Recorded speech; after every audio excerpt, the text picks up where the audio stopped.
আমরা একটা অভিযোগপত্র পাই, যেটাতে কোর্টের নাজির উনি অভিযোগ করেছেন যে কোর্টের ভেতর যে জেনারেটর আছে, সেই জেনারেটরের পাশে দুটো ব্যাটারি ছিল বক্সটার ভিতরে, ওই দুটো ব্যাটারি চুরি হয়ে গেছে।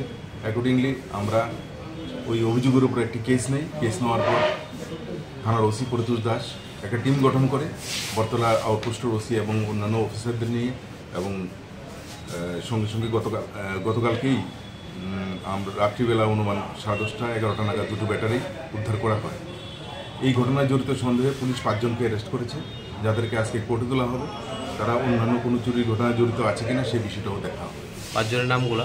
5 জনের নাম হচ্ছে অমিতাভ দাস, পিঙ্কু বর্মন, কিঙ্কর দেব, ফারুক মিয়া আর তুহিন ভট্ট।